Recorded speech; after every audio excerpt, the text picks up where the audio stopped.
las 7:31 p.m. y soy la última persona en la oficina. Pero en lugar de irme, me quedo de pie frente al ascensor con una caja de clips en la mano. ¿Listo para ir?, pregunta Ray.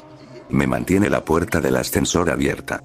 Detrás de él están Megan, Carla y Marcos, todos ellos con aspecto cansado de trabajar hasta tan tarde.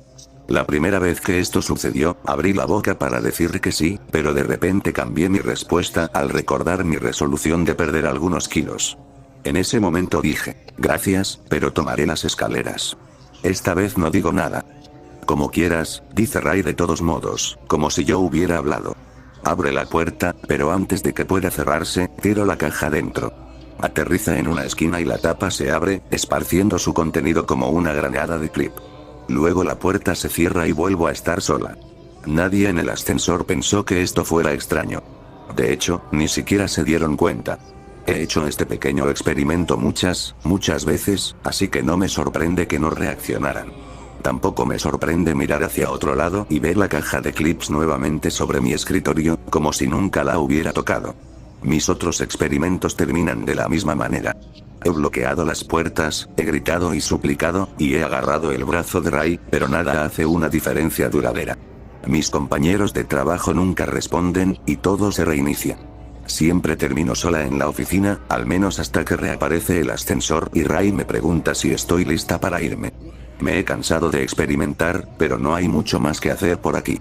Los teléfonos, las radios y las alarmas contra incendios no funcionan. Todas las computadoras están congeladas. Encontré una novela romántica barata escondida en el último cajón de Megan, pero sé cómo termina. Deberías saberlo, solo la he leído 30 veces. Incluso si tomo la escalera, es como entrar en un cuadro de M.C. Escher. Por muchos pisos que baje o suba, cada puerta me lleva de vuelta aquí, al piso 40. Por supuesto, siempre podía unirme a mis compañeros de trabajo en el ascensor. Recuerdo que una vez, cuando era niño, sentí una curiosidad morbosa, así que busqué información sobre accidentes en ascensores y descubrí que eran increíblemente raros. Los ascensores son probablemente el medio de transporte más seguro del mundo, ya que básicamente no pueden estrellarse contra el suelo. Tienes aproximadamente 1000 veces más probabilidades de morir en una escalera. Pero aunque sé eso, también sé esto. Cada vez que el ascensor sale, si pongo mi oído en la puerta, puedo oír los gritos de mis compañeros de trabajo que se alejan y que retumban en el hueco. Y por eso siempre son las 7:31 p.m. Porque se supone que debo estar con ellos. Al levantar la vista de la caja de clips, veo que el ascensor ha regresado. ¿Listo para ir?, pregunta Ray. Al final sé que diré que sí. Los viejos cobertizos de almacenamiento a lo largo de las vías fueron abandonados poco después de que se construyera el ferrocarril Baltimore-Yo-Yo, y no pasó mucho tiempo antes de que la gente pobre del área se mudara allí.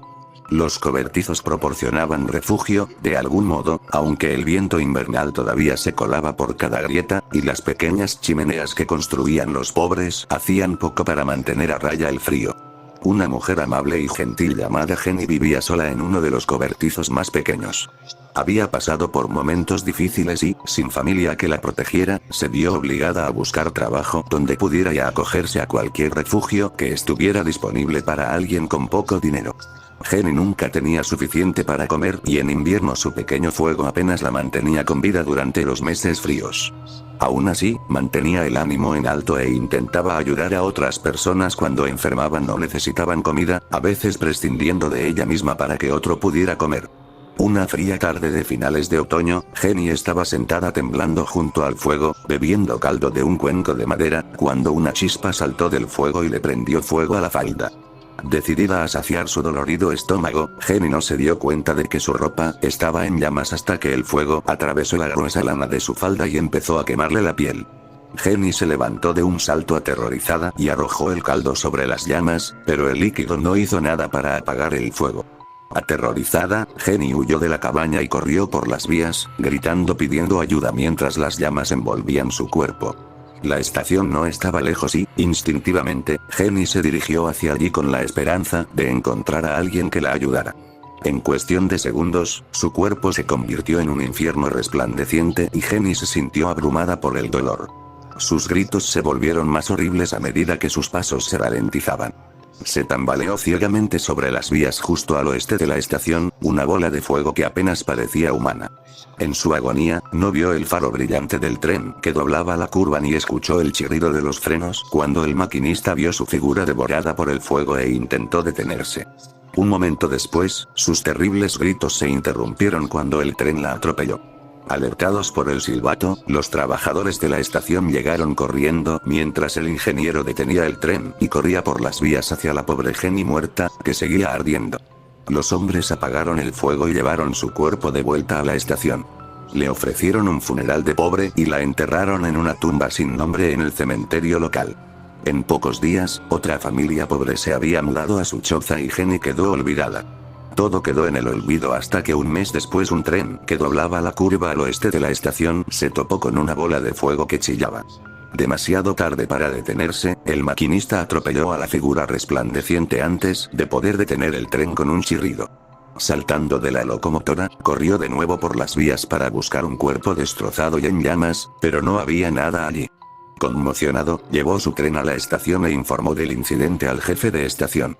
Después de escuchar su relato, el jefe de estación recordó a la pobre Jenny muerta y se dio cuenta de que su fantasma había regresado para rondar las vías donde había muerto. Hasta el día de hoy, el fantasma de Screaming Jenny sigue apareciendo en las vías en el aniversario del día de su muerte. Muchos ingenieros han dado la vuelta a la curva justo al oeste de la estación y se han encontrado cara a cara con el fantasma en llamas de Screaming Jenny, mientras una vez más emprende su carrera mortal hacia la estación de Harper's Ferry, buscando en vano que alguien la salve. Soy el comandante Ryan Abbott de la Estación Espacial Internacional. He sido el único miembro de la tripulación a bordo durante los últimos 7 meses, mientras orbitaba a 286 millas sobre la superficie del planeta. Probablemente esta será mi última entrada en el diario. Sospecho que nadie la verá nunca, ya que creo que todos los seres humanos de la Tierra están muertos. Aún así, me veo obligado a registrar esta entrada en el diario como la formalidad final de mis deberes de mantenimiento de registros aquí. Espero estar equivocado en todo. Hace unas 18 horas, el sistema informático de inteligencia artificial de la nave me despertó. Max me advirtió de que algo no iba bien. Cuando le pregunté para que le diera más detalles, él me explicó que todas las transmisiones en la Tierra habían cesado. Todas las señales de radio civiles y militares estaban en silencio. Ni un alma transmitía audio o vídeo. Durante las siguientes 2 horas traté de comunicarme con la NASA y los demás socios internacionales de la IS. Nada. Como en el cuento de Navidad de Dickens, nadie se movía, ni siquiera un ratón. Pasé de estar ligeramente preocupado al principio a estar muy perturbado y finalmente entrar en pánico total a medida que pasaba el tiempo. Incluso habría sido un alivio escuchar un melodioso canto melodioso y música de guitarra flamenca de América Latina. En cambio, no había nada más que aire muerto en todas las frecuencias del ancho de banda terrestre. Consideré que podría deberse a un mal funcionamiento del equipo interno, pero la estación tenía 2 receptores independientes para evitar esa posibilidad. Ninguno de los 2 sistemas digitales detectó ninguna transmisión comercial o privada. Un tercer sistema manual, mucho más antiguo, que saqué del almacén confirmó el escalofriante informe de Max. Los vuelos aéreos y las torres de control de todo el mundo estaban fuera del aire. La Tierra entera estaba en silencio. El siseo monótono del altavoz era ensordecedor. Como la IS tiene varias cámaras para registrar los patrones atmosféricos del clima en todo momento, decidí hacer una copia de seguridad de la grabación. Quería ver cuándo cambiaba todo. Max no quería detener la grabación en vivo al principio. Su deber es mantener una transmisión continua a toda costa, pero si alguna vez hubo un momento para subvertir el sistema, fue ese. Después de explicarle la importancia de entender por qué la Tierra se quedó en silencio, estuvo de acuerdo. Después de todo, yo estoy a cargo. No se parece en nada al de 2001, una odisea del espacio. En el pasado, los 2 incluso hicimos bromas sobre la legendaria referencia cinematográfica. Creo que lo entiende. Me había acostumbrado razonablemente a estar sola ya que él estaba allí para hacerme compañía, a su manera. Cada persona que conocía estaba a solo 460 kilómetros de distancia, más o menos unos pocos miles. Ahora solo tengo a Max y la posibilidad me aterroriza. Comencé a revisar las imágenes de archivo cuando me retiré a dormir en mi litera. Hasta donde yo sabía, todo estaba perfectamente bien en la Tierra hasta ese momento. Unas 2 horas después de haber empezado a dormir, un haz de luz penetrante envolvió todo un lado del planeta como un sol artificial. En realidad, eclipsó por completo nuestra luz solar natural. Palideció en comparación. A medida que la Tierra giraba, esta luz parecía cocinar la superficie como un láser infundido con hidrógeno. A partir de ese momento, no se registraron más transmisiones desde nuestro brillante hogar azul. Las cámaras de la Estación Espacial Internacional en órbita habían capturado subrepticiamente la extinción de la humanidad, salvo una. Fue como si el planeta entero hubiera sido esterilizado por el misterioso destello de luz del espacio exterior. Esta limpieza de la humanidad tomó menos de 6 horas, por lo que pude ver. Le pregunté a Max por qué no me despertaba mientras ocurría el fenómeno inexplicable. Tal vez como prueba de que la inteligencia artificial todavía tiene un largo camino por recorrer, expresó su genuina preocupación por el hecho de que yo necesitaba dormir. No es que yo pudiera haber bloqueado físicamente la devastadora onda de luz de mi pequeña lata en el cielo, pero tal vez podría haber advertido a aquellos que no estaban ya bajo su misteriosa influencia. Max parecía orgulloso de haber tenido la presencia de ánimo para alertarme cuando notó la ausencia de transmisiones de radio. En su conocimiento basado en el ciberespacio, su decisión fue pensar fuera de la caja, a pesar de mi necesidad biológica de dormir. No comprendió de inmediato la razón de mi considerable agitación. Como si estuviera hablando con un niño pequeño, traté de explicarle que la falta de transmisiones de ondas de radio, ahora, y los fenómenos de luz extrema, entonces, estaban casi con certeza relacionados. Aquí estoy, enfrentando la potencial extinción de la humanidad, y posiblemente de todas las demás formas de vida animal en la Tierra, y sin embargo no quería herir sus sentimientos. Vaya a saber por qué. Max pareció finalmente cambiar de opinión. Le preocupaba que nuestra misión en la IS se viera comprometida si no quedaban otras personas en la Tierra con las que compartir los resultados de los datos. Eso ayudó a que él comprendiera el concepto de desconocido y miedo. En su defensa, solo hay uno como él, por lo que perder la humanidad no tiene el mismo impacto que para mí. Seguí esperando que volvieran las transmisiones de radio y las firmas electrónicas regulares. Escuché esa estática inquebrantable y desgarradora durante horas. Justo cuando había decidido que no escuchar nada por las ondas de radio era una prueba innegable del fin de todo, las cosas empeoraron infinitamente. Mis repetidas llamadas a nuestros compañeros de la estación espacial en todo el mundo no han recibido respuesta durante horas. Entonces, de repente, llegó una respuesta críptica. Debería haberme sentido aliviado más allá de las palabras. El problema era que la respuesta no eran palabras en absoluto. No provenían de ninguna lengua humana. Si tuviera que describir el lenguaje de lo que oí por los altavoces, diría que era un siniestro chillido parecido al de un insecto. La respuesta se repetía una y otra vez. Estaba absolutamente dirigida a mí. Como si estuviera en cola, Max empezó a recibir decenas de miles de transmisiones de radio de todo el mundo. Eran de naturaleza similar al mensaje chillón de los insectos que había recibido del centro de mando de la estación espacial. No había humanos manejando los micrófonos en la Tierra. Max expresó su confusión y preocupación. Incluso él se dio cuenta de que las transmisiones no eran normales. Ni mucho menos. Tiene la capacidad de aprendizaje para analizar patrones vocales únicos y dialectos desconocidos. Ya estaba muy metido en la transcripción de las transmisiones que estaba grabando. Lo que me contó sobre ellas hizo que la idea de ser el último ser humano fuera aún peor. Como si eso fuera posible.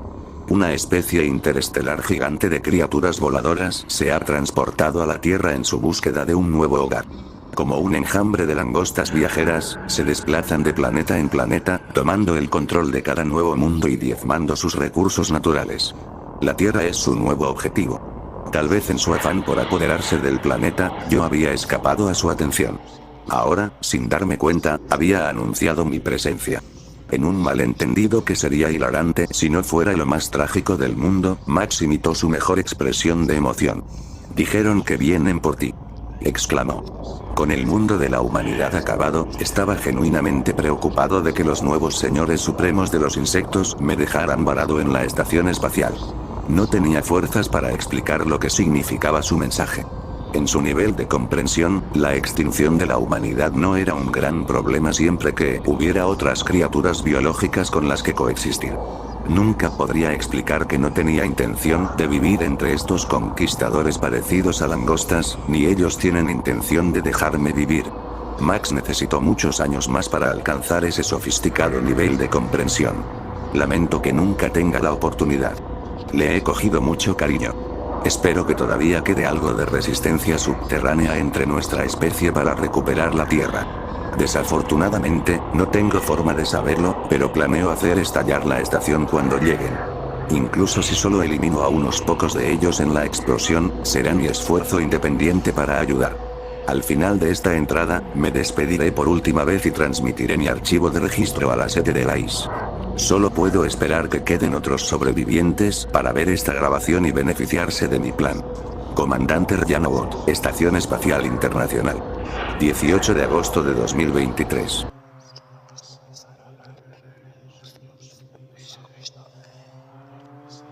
Mi terapeuta me sugirió que escribiera esto. Supongo que revivir esa noche y plasmar mis experiencias en el papel me ayudará a superar el trauma. Hace unos años, tuve un accidente de motocicleta. Me rompí la tibia y el peroné izquierdos, me destrocé la rótula derecha, sufrí una fractura en tallo verde en el fémur izquierdo, múltiples fracturas en la pelvis, me rompí casi todas las costillas y me rompí 2 clavículas. Me inmovilizaron desde los hombros hacia abajo con un yeso pesado. Me dijeron que tuve suerte. Mi esposa, Violet, me apoyó y me brindó todo su apoyo. Nunca se quejó de tener que cuidarme. Cocinaba todas mis comidas, me hacía compañía y vaciaba mi vacinilla sin hacer muecas. Unas 2 semanas después de mi convalecencia, Jenna nos llamó llorando porque su compañera de cuarto en la universidad había muerto. Vi tuvo que irse inmediatamente y estar allí para ella. La hermana de Vi, Katy, iba a cuidarme. Cuando me desperté a la mañana siguiente, Vi había ido a buscar a Jenna. Katy estaba allí, preparando alegremente el desayuno y hablando sin parar mientras me ayudaba con mis necesidades biológicas más embarazosas. Al igual que su hermana, nunca me hizo sentir avergonzada. Se fue alrededor de las 11 de la noche y me dijo que volvería al amanecer. Me gusta dormir con la televisión encendida. Por alguna razón, me resulta reconfortante. Me quedé dormida mientras el partido estaba terminando y solo me desperté cuando sentí que algo golpeaba el yeso de mi pecho. A la luz parpadeante de la televisión, vi una araña cazadora mirándome fijamente. Era más grande que la mayoría de las que había visto por aquí, tal vez del largo de una pelota de rugby. Se me cortó la respiración y todos los músculos de mi cuerpo se activaron en un intento de empujar la cosa lejos de mí. No podía moverme. Empecé a gritarle a la araña, con la esperanza de que eso la asustara y se fuera. No estaba asustada. Se dio la vuelta, exponiendo su abdomen ante mí, y yo jadeé. Su espalda y su vientre estaban cubiertos de crías. Se ondulaban como pelos arrastrados por el viento mientras se movían sobre el cuerpo de su madre. El cazador se volvió hacia mí y se acercó a mi cara. Hasta entonces, nunca había pensado que las arañas tuvieran olor. Esta sí. Olía a tierra mojada, algo así como el olor que se siente afuera después de una tormenta. El olor se intensificó cuando sus largas patas alcanzaron mi cara. Apreté la boca y cerré los ojos. Sus espinosas patas avanzaron, primero hasta mi labio inferior, luego hasta mi nariz, mis párpados y finalmente hasta mi frente. La envergadura de sus patas se extendía de oreja a oreja, desde la línea del cabello hasta la barbilla. Su cuerpo grueso y pesado se extendía desde mi barbilla hasta justo entre mis ojos. Y allí se quedó. Intenté contener la respiración. Decir que estaba horrorizada era quedarse corta. Deseaba estar muerta. Recé para estar muerta. Mis oraciones no fueron respondidas mientras caminaba un poco más arriba, dejando que su abdomen rozara mi nariz. Estornudé. La cazadora me clavó inmediatamente los colmillos en la frente mientras sus crías salían de su abdomen hacia mi cara. Grité. Unas arañas diminutas se arrastraban por mis mejillas, se retorcían por mi barba y se escondían en mis pestañas. Moví la cabeza de un lado a otro en un intento de quitármelas de encima. La madre se movió hacia la almohada junto a mi oreja derecha y me mordió la mejilla. Sentí como si me hubiera picado una avispa. Luego corrió por encima de mi hombro y se abrió paso a través de la pequeña abertura del yeso junto a mi axila. En ese momento, estaba gritando sin control. Un mar de crías de arácnidos exploraba mis fosas nasales, mi cabello y empezaba a encontrar mis oídos. Sentí que un tendón o ligamento o algo se rompía mientras me agitaba, lo que me provocó un dolor al rojo vivo en el cuello. Intentar mover la cabeza después de eso fue insoportable. Mientras los bebés se dispersaban por mi cara y cabeza, la madre exploró debajo del yeso. Hasta el día de hoy, no tengo idea de cómo pudo comprimirse para caber debajo de la cosa. Pasó por mi pecho hasta mi estómago y bajó hasta mi ingle. Salió del yeso por el orificio cercano, solo para volver a entrar por mis piernas. Se detuvo en la parte inferior de mi rodilla. Y allí se quedó. Cuando Katy llegó por la mañana, de alguna manera me había quedado dormida. Supongo que el cansancio provocado por el horror que había experimentado obligó a mi cuerpo a apagarse, aunque mi mente todavía estaba empapada de terror. Ajena a los acontecimientos de la noche anterior, Katy me despertó sacudiéndome. Empecé a gritar de nuevo. Sentí al cazador detrás de mi rodilla. Ella también debía estar durmiendo y se despertó sobresaltada por mis gritos. Me mordió la pierna una y otra vez mientras Katy intentaba calmarme y trataba de que le contara lo que estaba sucediendo. Cuando pude decírselo, parecía que estaba a punto de desmayarse. Siempre me había considerado un poco aracnofóbico, pero el miedo que Katy les tenía a ellos era mucho mayor que el mío. Llamó a los servicios de emergencia y enviaron a un par de hombres que lograron sacar a la criatura y matarla. Al final, fue decepcionante. Bill llegó a casa con Jenna más tarde ese día y Katy y yo le contamos cómo había sido mi noche. Ninguna de las dos fue capaz de escuchar los detalles. Una familia de aracnofóbicos. Pasó el tiempo y mis huesos rotos se unieron y sanaron, y finalmente volví a subirme a mi motocicleta. Sin embargo, todas las noches sueño con el cazador mirándome fijamente. Siento a sus crías corriendo por mi cara y subiendo por mi nariz y alrededor de los huecos de mis dientes. Siempre que hay un momento de silencio, las oigo rascarme los tímpanos, y juraría que cada vez que me limpio los oídos, estoy sacando huevos. Nuestra infancia, muchos de nosotros fantaseamos con ser astronautas.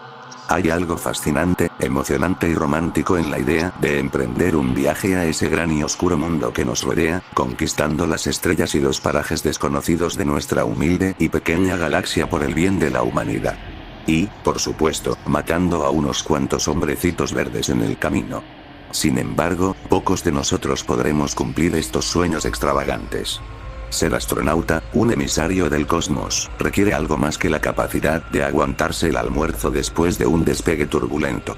Es un trabajo increíblemente duro, que implica física y química y una buena dosis de la buena y antigua resistencia militar. Muy pocos logran alcanzar la meta. Pero por esto deberías estar agradecido.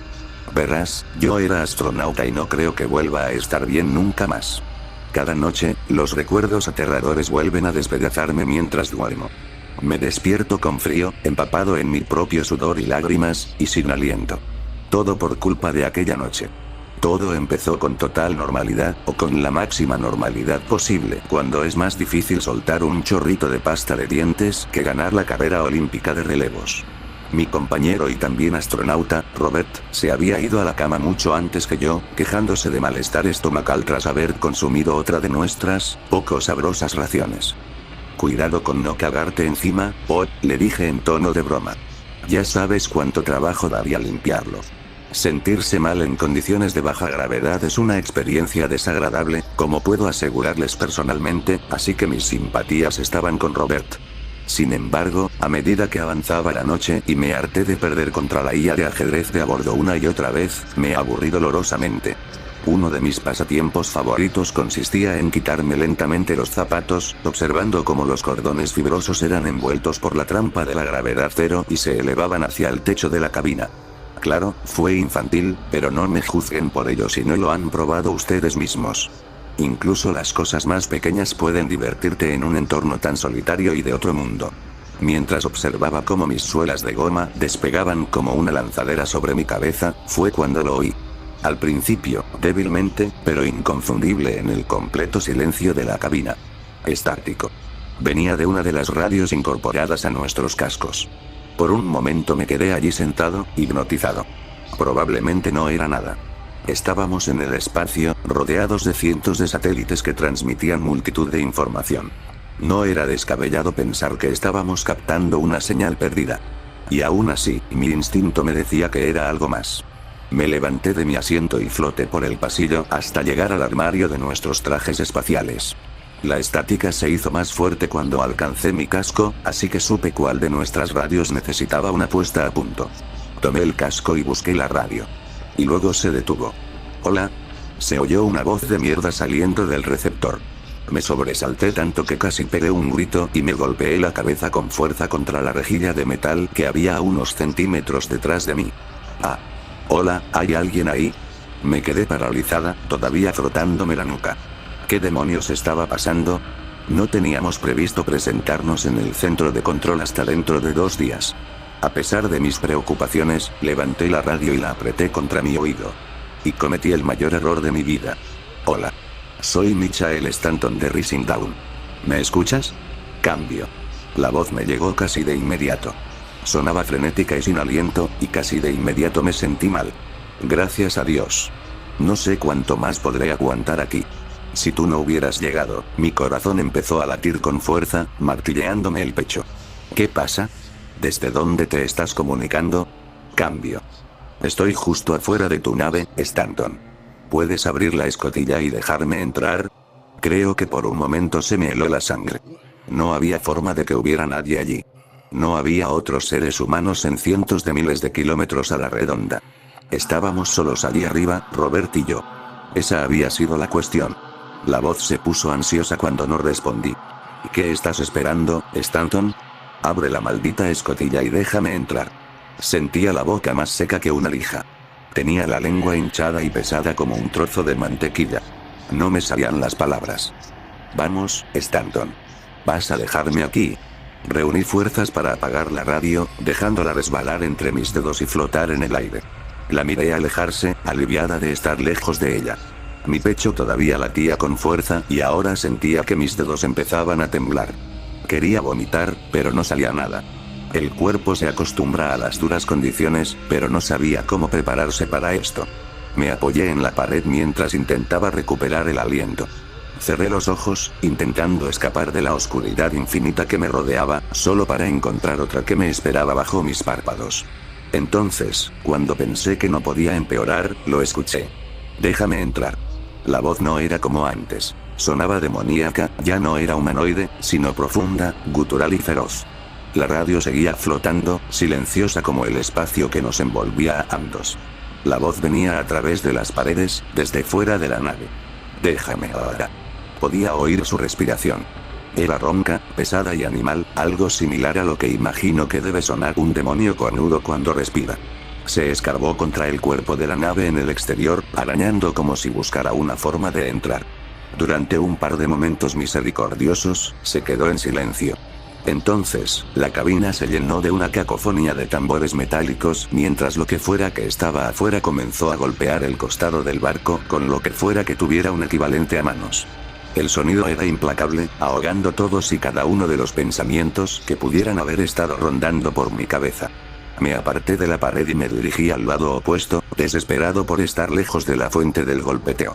Se apagó de repente, dejando la cabina con solo mi gemido audible, pero, después de un par de segundos, comenzó de nuevo también en ese lado, ese grito horrible y desgarrador continuó. Déjame entrar. Déjame entrar.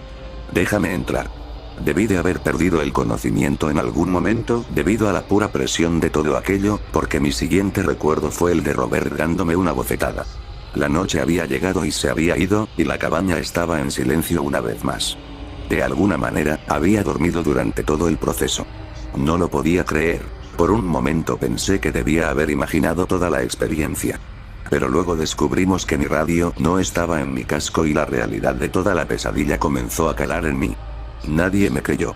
Todos me dijeron que lo que yo estaba describiendo era imposible. Sonidos como si los que yo escuchaba no pudieran viajar en el vacío. Robert, a pesar de toda la profundidad de la amistad que habíamos logrado mientras estuvimos encerrados juntos durante 2 años, pensó que yo estaba loca. Bueno, que se joda, porque todo lo que me pasó fue real.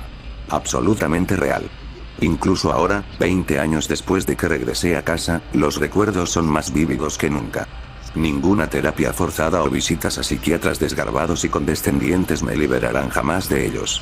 Ahora son parte de mí. Pero está bien. ¿Por qué tú me crees, no? Los que tienen inclinaciones sobrenaturales, los creyentes. Aquí, en el siglo XXI, todos somos muy tolerantes entre nosotros. Siempre hay alguien dispuesto a escuchar. Por eso escribo esto aquí, la historia de Rising Dawn y lo que intentó atacarnos. La cosa que estaba viva en el frío vacío del espacio sin protección. Lo que todavía está ahí arriba, en algún lugar. Mientras estaba sentada en una silla de dentista reclinada de forma incómoda en la sala de los niños, un trío de peluches me observaba desde el estante superior. Cuando me registré para mi cita esa mañana, me habían dicho que el sistema había reservado 2 veces por accidente una de las habitaciones, por lo que tendría que hacerme mi revisión anual en la habitación de los niños. Esto fue un gran problema para mí, no por las paredes de colores brillantes que amenazaban con quemarme las retinas, ni por la multitud de carteles perturbadores de niños mostrando sus dientes perlados, ni siquiera por la pequeña silla y sus apoyabrazos estrechos que se me clavaban en los costados. No, mi problema eran esos malditos peluches. Esos horribles, aterradores y malditos peluches. Eran la razón por la que había evitado al dentista durante tantos años cuando era niña. Yo tenía unos 8 años cuando me pasó. Como cualquier niño, tenía miedo de ir al dentista. Sin embargo, a diferencia de mis compañeros, no era por las agujas y los instrumentos afilados. No, me aterrorizaba el títere del dentista, el señor Tártaro. El dentista lo usaba para mostrarles a los niños cómo cepillarse los dientes y usar hilo dental correctamente. Era una jirafa de peluche de aspecto espeluznante con una dentadura humanoides completa, algo sacado directamente del Valle Inquietante. Sus ojos helados y muertos me miraban fijamente, sin pestañear, mientras el dentista me pinchaba y empujaba mis encías como si fueran alfileteros. No me hables de su sonrisa. Esa sonrisa escalofriante, permanente y con dientes grandes hacía parecer que disfrutaba del espectáculo. Su cuello, demasiado débil para sostener el peso de su cabeza, solía doblarse lentamente a medida que avanzaba la cita, lo que le hacía estirarse por el borde de la estantería. Parecía más un buitre que se cernía sobre su presa que una herramienta educativa. Ese día fue la primera vez que mi madre se quedó en la recepción. Ella pensó que yo ya era lo suficientemente mayor como para que me dejaran sin una mano que sujetar. La asistente dental me llevó a la habitación y me sentó en la silla, diciéndome alegremente que me quedara quieta mientras ella atendía a otro paciente. Me quedé sola con el señor Tartar, quien me sonrió como siempre lo hacía. Nos miramos el uno al otro durante unos minutos, antes de que perdiera el interés y centrara mi atención en el gran ventanal que daba al concurrido bulevar de abajo. De repente, se escuchó un sonido metálico, seguido de un ligero golpe y un gruñido. La jirafa estaba en el suelo, con la cara apoyada contra la fría baldosa de linóleo. «Oh, ¿golpeaste al señor Tártaro?», preguntó la asistente dental al entrar. Me sonrió y cogió el juguete, lo dejó sobre la encimera y metió la mano en la abertura que tenía en la parte trasera de la cabeza, lo que le permitió abrir y cerrar la boca, lo que produjo el mismo ruido que había oído momentos antes. «No te preocupes, no estoy enojada. Seamos amigos», dijo, usando una voz algo masculina que no coincidía del todo con la apariencia de la criatura. Me moví incómodamente en mi asiento. Pero no lo hice, traté de decir, pero el asistente no parecía estar escuchando. Devolvió al señor Tartar a su lugar correspondiente en el estante y luego procedió a inclinar mi silla hacia atrás. Ya no podía mover la cabeza, no con sus pequeños ganchos de tortura clavándome y raspando la superficie de mis dientes. El ruido del clavo sobre la pizarra me puso la piel de gallina, pero algo más convirtió los bultos del tamaño de un grano de arena en las montañas rocosas. El señor Tartar se había movido. No estaba del todo segura de si lo estaba viendo bien. Tal vez estaba imaginando cosas. ¿Estaba en el estante más alto o en el de abajo? Me dije a mí misma que debía haberlo puesto en el estante equivocado. Los juguetes no se pueden mover, me dije a mí misma, sintiéndome tonta por mi paranoia. Ya no era una bebé, era valiente y fuerte, como una adulta. La asistente terminó su trabajo preliminar y luego se disculpó para decirle a la dentista que estaba lista para su examen. Justo cuando desapareció por la esquina, escuché el sonido de los dientes que provenía del otro extremo de la habitación. Hice una mueca mientras levantaba el torso para tratar de ver. El señor Tartar ahora me estaba observando atentamente desde la silla de invitados. Ahora bien, confieso que de pequeña tenía una imaginación bastante activa. Tenía muchos amigos imaginarios, me gustaba actuar como si mis juguetes fueran reales y les daba a cada uno personalidades distintivas. Dicho esto, nunca se movían por voluntad propia. Siempre fui muy consciente de que era yo quien los controlaba. Esto era diferente. No lo estaba haciendo yo. Quería llorar y gritar por mi madre, pero era una de las primeras veces que me dejaba sola y no quería arruinarlo todo. Hola. Susurré tensamente. La jirafa no respondió, sino que me miró con sus ojitos brillantes. Oí los pasos de los dentistas que se acercaban y giré la cabeza hacia la entrada del cubículo. En los pocos segundos que tardó en aparecer, sentí que algo me rozaba la pierna. El señor Tartar había encontrado el camino hacia la silla. Veo que usted y el señor Tártaro se llevan bien, dijo el dentista divertido. Resistí el impulso de gritar, aunque sentía que la presión se acumulaba en mi garganta. Sin saber lo que estaba sucediendo, el dentista arrojó el títere a un lado. Jugaremos con el señor Tártaro más tarde, ¿vale? Voy a empezar con el chequeo. Abre bien los ojos, ordenó. Recuerdo la intensa sensación de miedo que sentí mientras estaba sentado en el sillón del dentista, aterrorizado de que el títere me fuera a agarrar. No quería apartar la vista de él por miedo a que se volviera a mover, pero el dentista seguía deslizándose en mi camino. A través del chapoteo y el sorbido de los dispositivos de succión en mi boca, podía escuchar el castañeteo de los dientes cada vez que el señor Tártaro desaparecía de mi vista. Mis pies se curvaron instintivamente hacia adentro, tratando de mantenerme alejado de los bordes del sillón, como si temiera que un monstruo intentara agarrarme del pie de mi cama. En cuanto la dentista me quitó los instrumentos de la boca, traté de advertirle sobre el señor Tártaro, pero inmediatamente me metió un aparato esponjoso con forma de pico de pato en la boca y me dijo que mantuviera la boca cerrada durante 60 segundos. Esperé mientras una espuma con sabor a plátano asqueroso se filtraba y se deslizaba hacia mi garganta. Tuve que cerrar los ojos y concentrarme para no vomitar por el horrible sabor y la sensación que invadían mi boca. Cuando terminó, el señor Tártaro se había acercado. El dentista siguió mi mirada y sonrió. Hola, soy el señor Tártaro, dijo en nombre del títere. Mi rostro se torció en una mueca de desaprobación cuando ella empujó alegremente el juguete hacia mi cara, acercándolo a centímetros de mi nariz. Pude ver sus dientes supuestamente de plástico llenos de grietas e imperfecciones. Si no lo supiera, habría jurado que eran reales.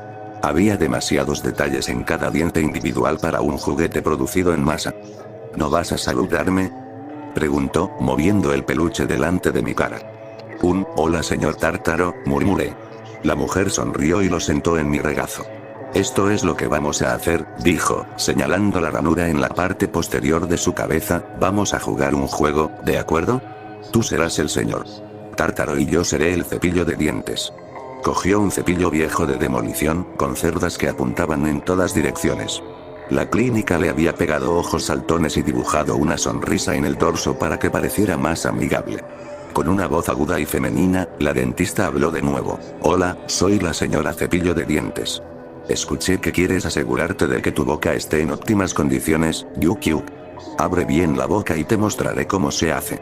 La obedecí de mala gana, deslicé mi mano dentro de la marioneta y le abrí la boca. Uno por uno, me masajeó los dientes y compartió una multitud de técnicas de limpieza que yo había dominado hacía años. Parloteaba sin parar y, con cada consejo condescendiente, yo tenía que hacer un esfuerzo para no poner los ojos en blanco. Luego, sacó el hilo dental.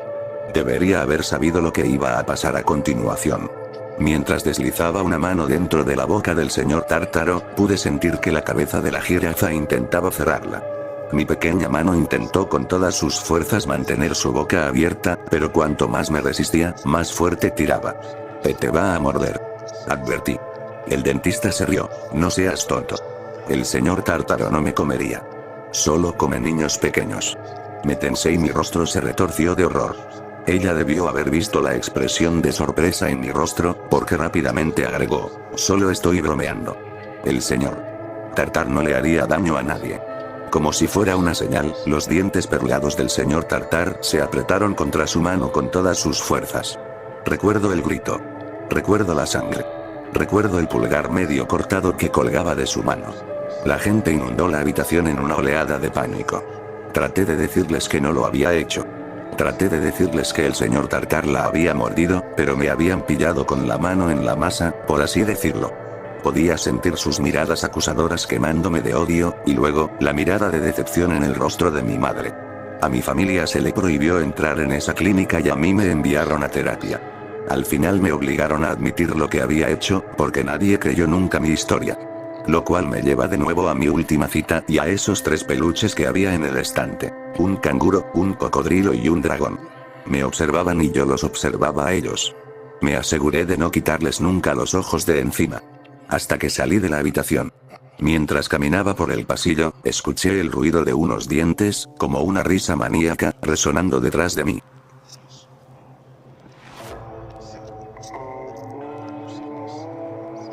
Dame tus galletas de animales, dijo Tommy con severidad. No tengo ninguna, respondí. Entonces son osos Graham, dijo sin perder el ritmo. Eso tampoco lo tengo, respondí. ¿Sabes lo que esto significa, verdad?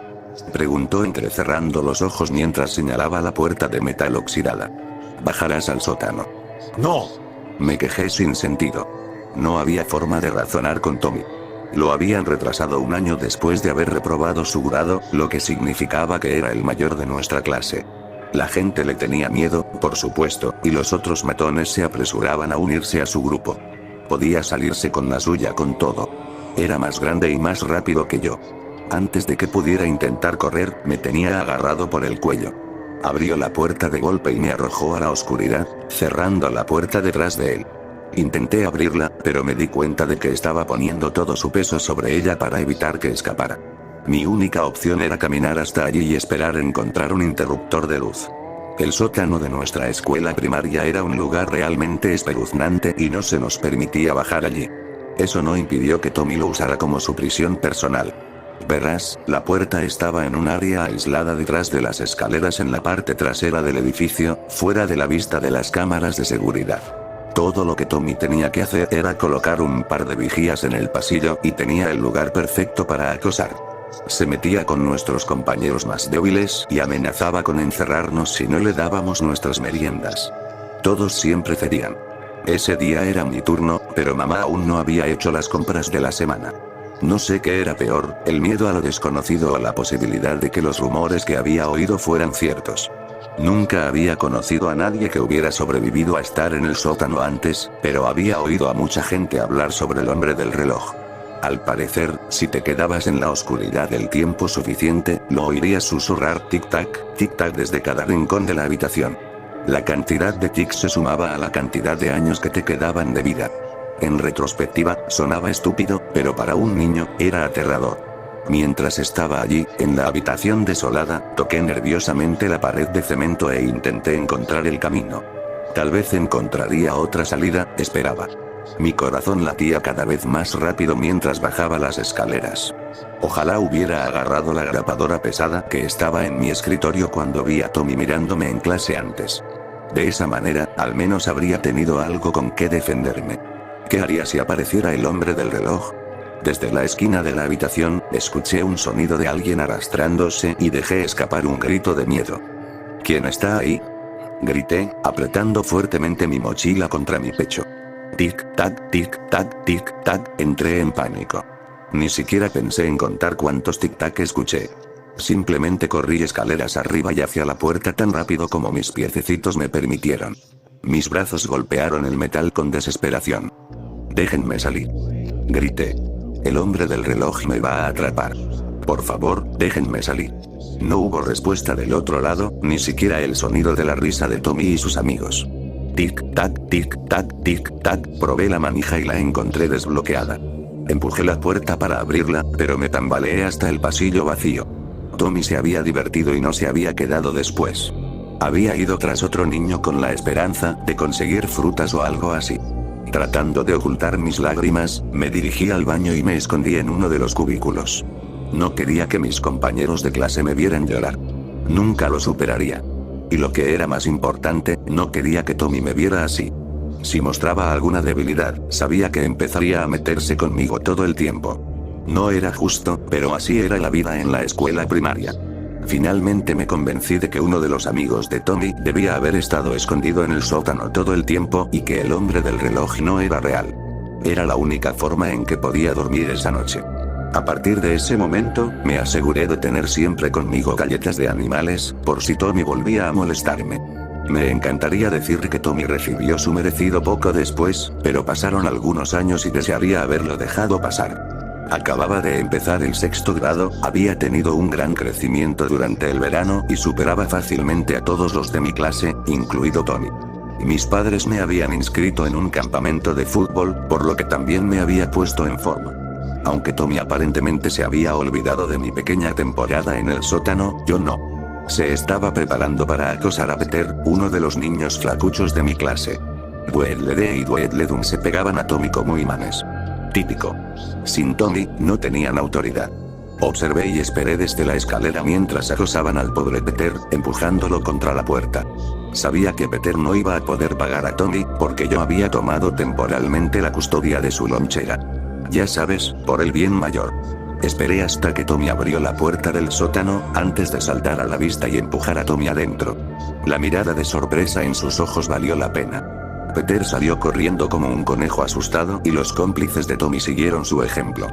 Supongo que nunca esperaron que alguien se defendiera y no sabían cómo reaccionar. Con una sonrisa burlona, cerré la puerta justo cuando Tommy intentaba irse. No importaba lo grande que fuera, yo era más grande ahora y no iba a dejar que esa puerta se moviera.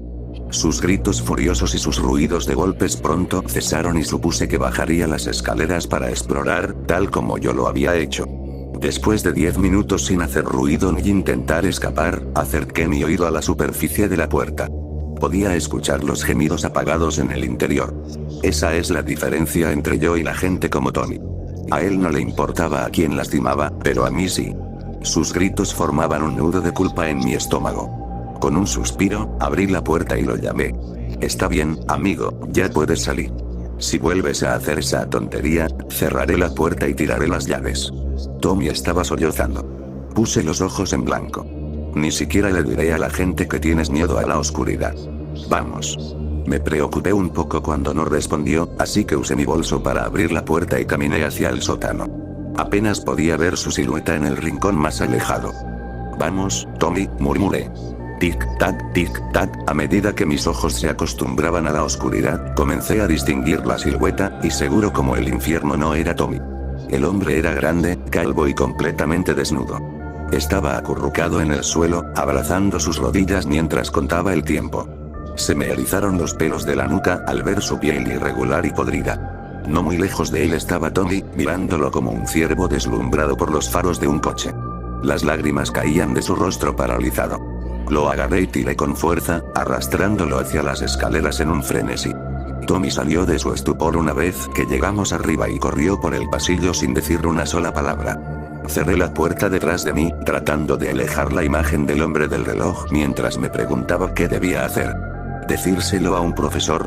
¿Me metería en problemas por ir al sótano? ¿Correr tras Tommy?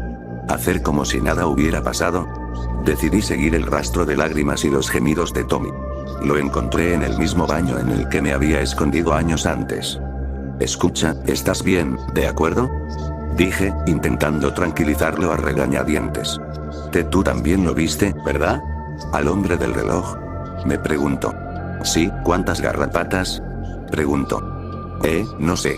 Todavía estaba en la misma situación cuando nos fuimos. ¿Por qué? Respondí. Ese solo me marcó una vez, respondió. No sabía qué decirle, así que me quedé afuera del puesto y le hice compañía. Es extraño. Había odiado a este chico durante años, pero verlo derrumbarse lo hizo parecer una persona completamente diferente. En otras circunstancias, incluso podríamos habernos hecho amigos. Al final, volvimos a clase y nunca más volvimos a hablar del incidente. Nunca volvió a ser el mismo después de eso, siempre obsesionado con el reloj de la pared y mirando por encima del hombro. Exactamente un año después, Tommy sufrió un accidente automovilístico fatal. Sinceramente, me alegro de no haber contado mis garrapatas. No creo que pudiera soportar saber cuándo voy a morir. Estoy rompiendo cada una de mis reglas de supervivencia al hacer esto y, sin embargo, sé que si no lo hago, moriré de hambre en unas pocas semanas o peor aún, me encontrarán mientras duermo y me llevarán a donde viven, enclavados en los túneles debajo de la ciudad. Miro fijamente las profundidades abisales debajo de mí, no hay nada que distinguir excepto las escaleras mecánicas ahora inmóviles, abriéndose paso fuera de la oscuridad. Tomo una última bocanada profunda, saboreo el aire limpio y fresco de febrero y me dirijo hacia abajo para encontrar a Nate. Nate es la mejor herramienta de supervivencia que cualquier carroñero puede tener, un pastor alemán de pura raza que puede oír caer un alfiler a 1 milla de distancia y oler el peligro a la misma distancia. Encontré a Nate en un apartamento el 6º día del cruce, como lo denominaron los medios de comunicación en ese momento. Para entonces, los portales se habían abierto en todo el planeta, en todas las naciones, y todo tipo de demonios comenzaron a cruzar. Me había escondido en mi apartamento todo el tiempo que pude, pero había tenido demasiado miedo de irme para abastecerme de suministros en los primeros días, y no tenía nada más que una barra de Nutrigrain y leche de una semana en el refrigerador, y no tuve más opción que buscar comida. Busqué en los apartamentos a mi alrededor, caminando de puntillas de uno a otro, casi vomitando por el caos y la sangre que quedaba en cada uno, y encontré poco o nada en la mayoría de ellos. En el número 304, donde había visto a una familia joven con una niña mudarse el mes anterior, encontré comida enlatada y botellas de agua de manantial. La alfombra estaba empapada en sangre, pero no había cuerpos. Ahora sé dónde los llevaron y qué les hicieron, y doy gracias a Dios por no saberlo en ese momento, o nunca habría salido del edificio. En lo que supuse que era el dormitorio de la niña, oí un gemido que provenía de un pequeño armario junto a la cama. Cuando abrí la pequeña puerta corrediza, encontré un cachorro, de no más de 10 o 12 semanas de edad. Me enamoré de inmediato, lo cual es algo poco común cuando estás de pie en un bloque de apartamentos cubierto de los restos de sus inquilinos. Desde entonces ha sido mi compañero más cercano, pero hace no menos de 20 minutos uno de esos engendros demoníacos lo agarró mientras buscaba una ambulancia averiada cerca del hospital. Escuché un gemido breve y doloroso y salí corriendo a la calle solo para ver las extremidades desgarbadas y desnutridas de uno de sus acosadores desaparecer en la entrada del metro en Grattan Street. No matan ni comen animales como lo hacen con los humanos. Los usan para transformarlos en uno de los suyos y alterar sus cuerpos. Los perros siempre son los favoritos por sus habilidades de rastreo y han marcado el final para muchos sobrevivientes. Es por eso que tengo que encontrarlo, aunque no sea para salvarlo, para liberarlo de la tortura y la crueldad que conlleva la esclavitud a estas cosas. Cuanto más bajo, más fuerte se vuelve el olor a podredumbre y descomposición, que deja un regusto amargo y enfermizo en la parte posterior de mi garganta. En el pasado, habría vomitado o tenido que untarme Vaporub en el labio superior para soportarlo, pero ahora me he acostumbrado tanto a él que es como una segunda naturaleza para mí. Cada pocos pasos, me encuentro de pie sobre los restos marchitos de aquellos que intentaron escapar del metro cuando se abrieron los portales y cruzaron, aquellos que fueron pisoteados bajo los pies de la multitud que se arremolinaba como ratas, escapando por las grietas de un edificio en llamas. Un hueso se rompe crujiendo bajo mis botas cada 6 o 7 pasos y casi tropiezo hacia abajo en algunos. Mi linterna solo alumbra 10 o 12 pies por delante de mí y más allá de eso me encuentro con una oscuridad interminable. Es así durante 10 o 15 minutos hasta que finalmente llego al piso del metro. Los olores son peores aquí abajo y los pisos están llenos de huesos y suciedad dejada por esas criaturas impias más abajo en las vías.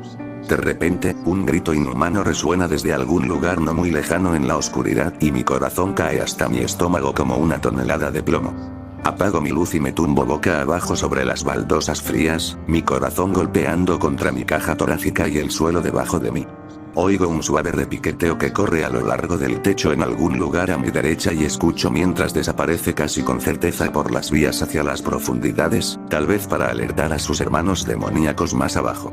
Me levanto lentamente, casi esperando ver a la criatura saltar de la oscuridad hacia mí, pero nada, y después de una respiración profunda tranquilizadora, me dirijo al borde de las vías y me dejo caer.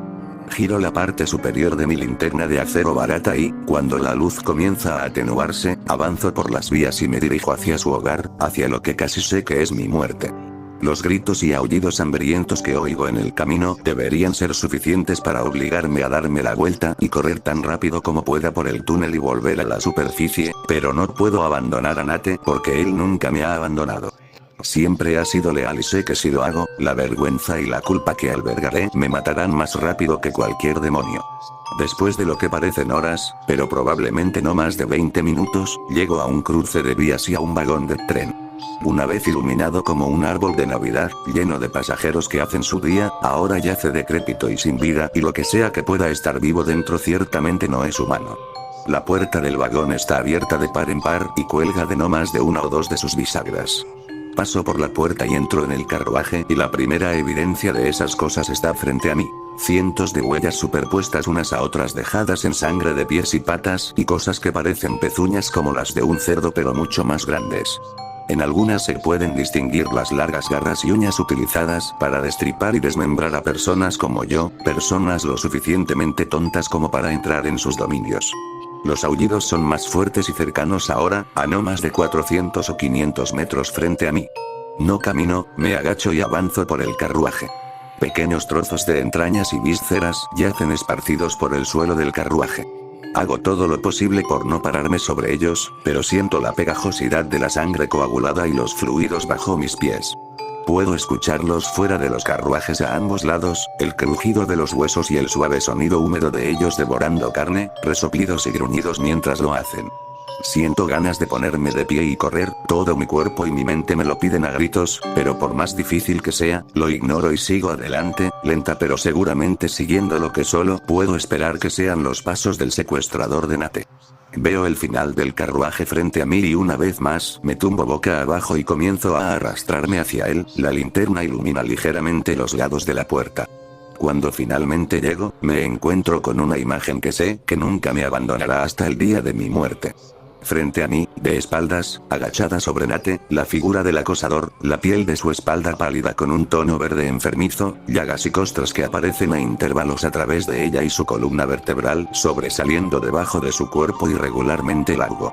Sus brazos desgarbados yacen a su lado, me recuerda a una pintura macabra que había visto una vez años antes de cruce en un sótano cerca de mi antigua casa en Boston por un artista llamado Pickman.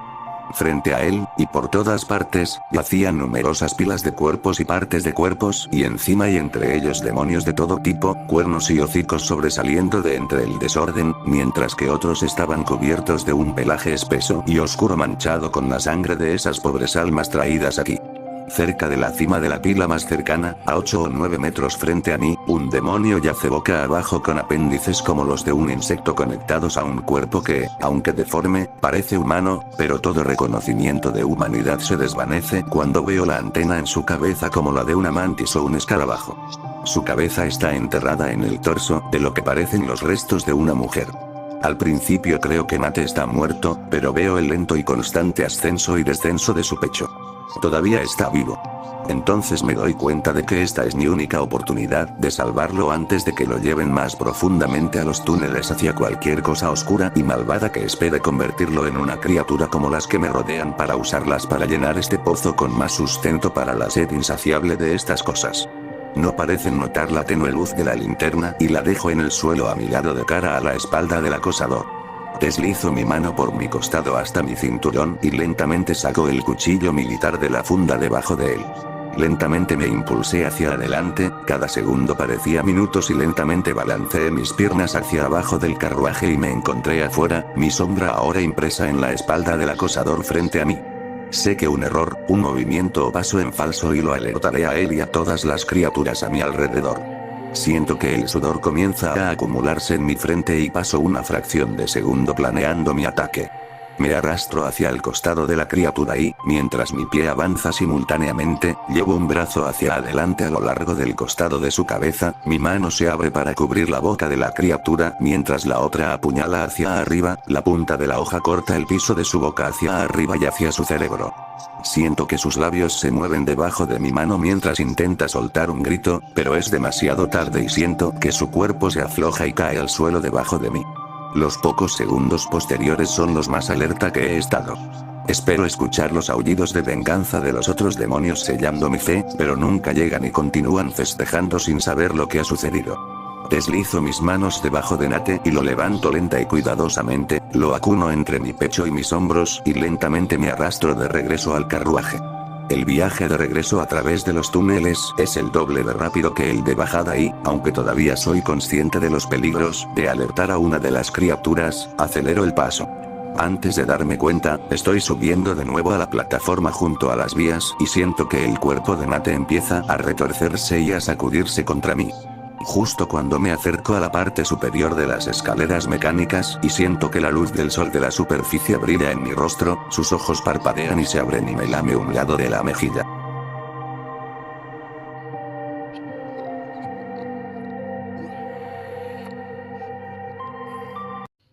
¿Alguna vez te preguntaste si las cosas pueden nacer malas?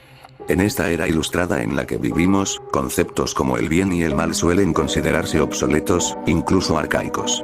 Según el pensamiento moderno, las personas, y los animales, obviamente, son simplemente productos de su entorno y no son más responsables de sus acciones que una ramita en un arroyo. Pero yo sé que no es así. Algunas cosas simplemente nacen malas.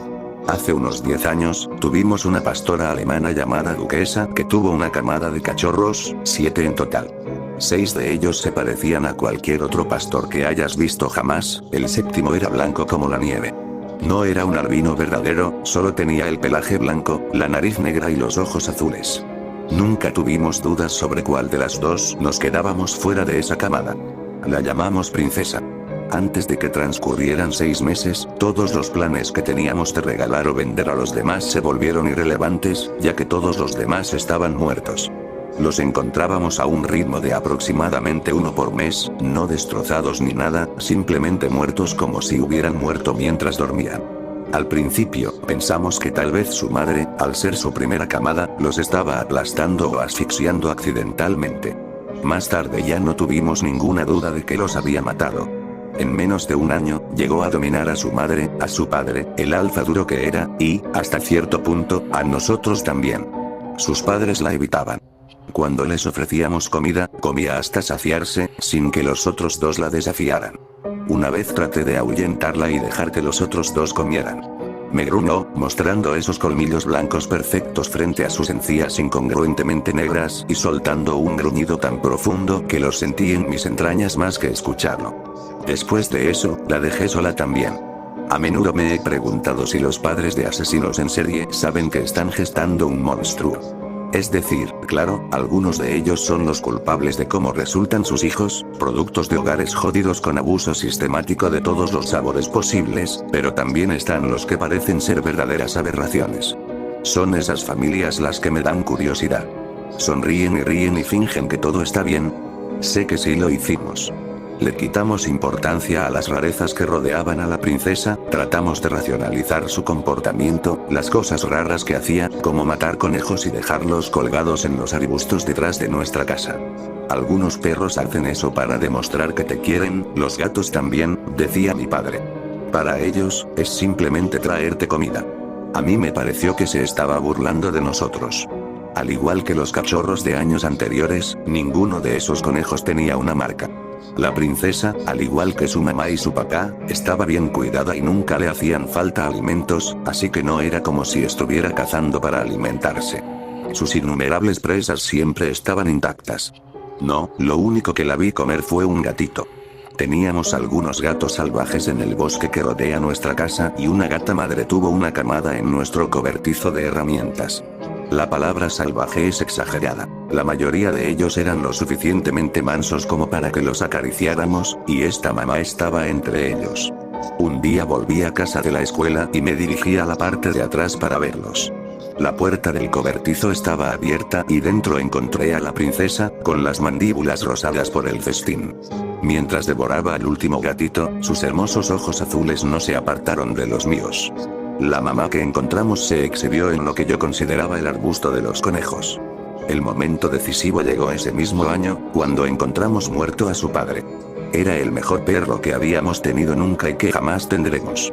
Nos despertamos un sábado por la mañana y lo encontramos en el patio trasero, muerto y sin marcas, como tantos conejos antes que él.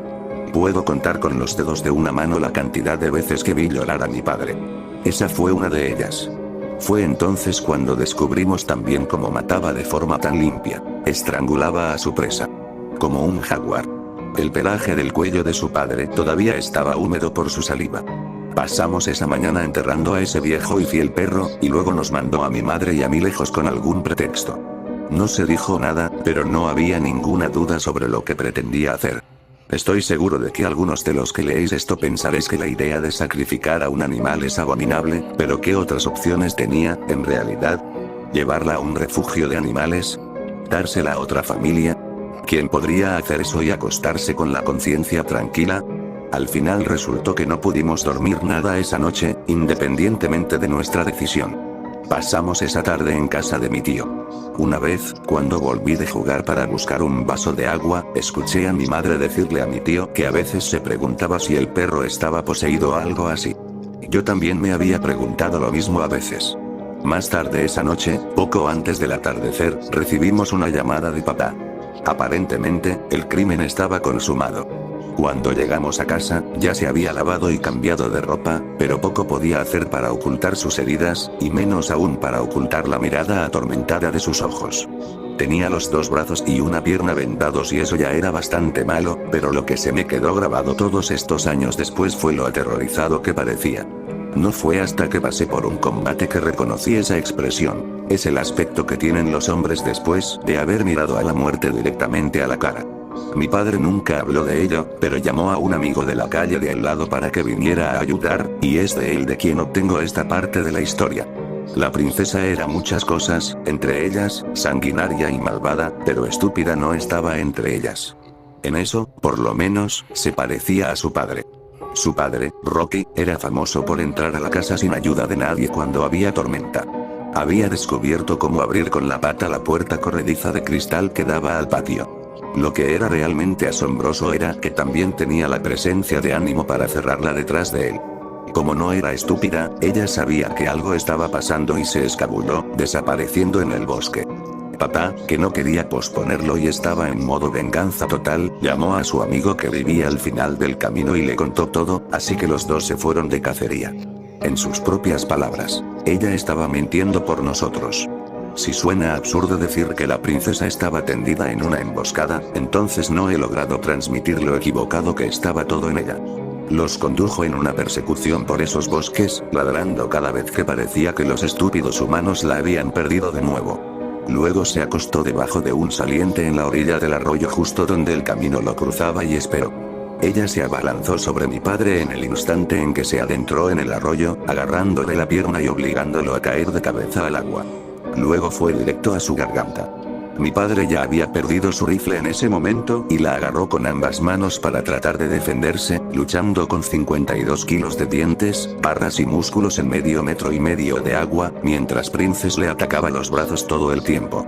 En un momento dado, logró colocar las piernas entre él y la perra y patearla para alejarla de él, lo que le permitió a su amigo dispararle con precisión, y le dio a Princess en el pecho. Luego le disparó una segunda bala en la cabeza a quemarropa. Luego ayudó a mi padre a regresar a casa y a la sala de emergencias, diciéndole que volvería a ver a Princess cuando llegaran a casa. Ella puede pudrirse donde está, fue todo lo que mi padre tuvo que decir sobre ese tema. Después de que regresaron del hospital, nuestro vecino volvió en su vehículo todoterreno para recoger a Princess para el entierro. Era un amante de los perros como nosotros y no le parecía bien dejarla. Si hubiera pasado tanto tiempo de puntillas como nosotros, tal vez se habría sentido diferente. Ella no estaba allí, dijo. No había rastros de sangre. Nada. También dijo que después de haber estado allí husmeando durante unos minutos, notó algo más extraño. No había pájaros. Estaba todo en completo silencio, como suele ocurrir en el bosque justo antes de que se desate una fuerte tormenta. Sabiamente, se fue de allí inmediatamente. Se avecinaba una tormenta, claro está. Esa noche, Duquesa llegó manoteando la puerta trasera queriendo entrar, algo que nunca había hecho en todo el tiempo que había estado con nosotros, y tuve un sueño. En ella, yo estaba jugando al fútbol en el patio trasero con algunos amigos y corrí hacia donde había caído un mal lanzamiento cerca de la tumba de Rocky. Cuando me acerqué para agarrarlo, la cabeza de Princess se levantó del suelo para agarrar mi mano. Me desperté sobresaltado y la silueta de un pastor alemán en el pasillo me hizo perder casi 10 años más de vida. Era Duquesa, por supuesto. Estaba sentada en el pasillo gimiendo y moviendo la cola nerviosamente. Miraba hacia el frente de la casa. Me acerqué a ella, puse mi mano sobre su gran cabeza de perro y le dije, ¿qué pasa, niña? Fue entonces cuando oí el sonido característico de garras sobre el vidrio. Algo estaba arañando la puerta del patio. Totalmente aterrorizado, agarré a Duchess por el cuello y la arrastré conmigo hasta la habitación de mis padres, cerrando la puerta detrás de mí. Tenía 14 años y estaba aterrorizado, pero incluso en ese terror, retirarme a la habitación de mis padres no era solo por la seguridad de mamá y papá. Allí era donde estaban las armas. Los desperté y les conté lo que había oído. Oh, Dios mío, dijo mi madre. Papá se levantó, cerró la puerta del dormitorio y dijo, enciérrense todos en el baño. Oí que la puerta del patio se abría. Si alguno de nosotros tenía alguna duda sobre lo que acababa de entrar en la casa, Tuche seguro que no la tenía. Lo único que había temido en este mundo era su propio cachorro. Un profundo gruñido vibró en el suelo bajo nuestros pies descalzos y la vejiga de Duches se soltó como si fuera una señal. La mía no estaba lejos de hacer lo mismo. Lo que siguió fue un ejercicio de 6 horas de puro terror, puntuado por gruñidos en la puerta del dormitorio, choques en el resto de la casa mientras la princesa encontraba más cosas para romper, oraciones susurradas de mi madre y letanías de maldiciones de mi padre cuando otro de sus intentos de incursiones fuera del dormitorio fueron frustrados. No teníamos teléfono. El que estaba en la mesilla de noche de mis padres no funcionaba. Más tarde descubrimos que habían arrancado el cable del teléfono en la caja principal. Mi madre sugirió que intentáramos llegar hasta el coche y, por encima de todo, lo que realmente me asustó fue la respuesta de mi padre a esa idea. De los tres, se suponía que él era el pensador racional, pero lo que obtuvimos fue: cariño, creo que eso es lo que quiere que hagamos. A medida que el mundo que se veía a través de las ventanas pasaba de negro a gris, la casa quedó en silencio. Mamá y yo mirábamos por las ventanas, estirando el cuello para intentar ver la puerta del patio, pero por más que lo intentábamos, lo mejor que podíamos conseguir era ver la mayor parte del patio, más que suficiente escondite para que un perro entrara o saliera a escondidas, incluso uno grande como Princes. Después de una hora de silencio, mi padre abrió la puerta del dormitorio sin hacer ruido. Recuerdo que pensé que cualquier intento de sigilo era un gesto inútil. Los sentidos de los perros son mucho más agudos que los nuestros, así que bien podría haber disparado una salva de 21 cañonazos. Mi padre se detuvo en el pasillo y me hizo volver al dormitorio. No salgas hasta que yo te lo diga, ¿vale? Con cuidado, atravesó la casa hasta la puerta del patio. Lo oímos cerrarla antes de gritarnos que nos quedáramos en el dormitorio hasta que nos dijera que saliéramos. A través de la puerta, lo oí moverse y, al parecer, arrojar cosas a una bolsa de basura. Después de unos 30 minutos, nos dio el visto bueno. Lo que nos esperaba fue un desastre. Cojines y almohadas destrozados, muebles destrozados, papeles y libros destrozados por todo el suelo, pero lo más terrible eran las manchas de sangre por todas partes. Mi madre se preguntó en voz alta qué habría metido en la casa. Mi padre, con cara sombría, no respondió. Simplemente se dio la vuelta y se dirigió a la parte trasera para enterrar a Rocky por segunda vez. Limpiamos lo mejor que pudimos mientras papá conducía hasta la casa de nuestro vecino para hacer todas las llamadas correspondientes. Después de todos estos años, todavía me pregunto qué parte del seguro de propietario cubre el ataque de un perro fantasma demonio no muerto. Sin decirlo, todos nos preguntamos qué traería la noche. Al final resultó que nunca tuvimos una repetición, pero Duquesa nunca volvió a salir de casa. El tiempo transcurría. De vez en cuando, encontrábamos un nuevo regalo en el arbusto de los conejos. Solo un recordatorio amistoso, otra muestra del amor perdurable de la princesa. A los 2 años de haber empezado la universidad, mi padre me llamó para decirme que nuestro vecino había fallecido. El forense dice que sufrió un ataque cardíaco mientras dormía, dijo mi padre, pero lo que ambos pensábamos no es una marca. Hay muchas noches en las que me pregunto qué fue lo último que pasó ante los ojos de ese viejo soltero. Puedo garantizar que me devolvió la mirada. He visto de primera mano cómo se alimenta. Poco tiempo después, mis padres pusieron la casa a la venta. Yo hice de intermediario en ese acuerdo. Aproximadamente una semana después de que los nuevos propietarios se mudaran, recibí una llamada del hombre de la casa. Quería saber si habíamos dejado alguna mascota cuando nos mudamos. Ya temiendo la respuesta, le pregunté por qué lo preguntaba. Oh, los niños y yo seguimos viendo a este pastor blanco en el bosque. Qué bonito. Bonito.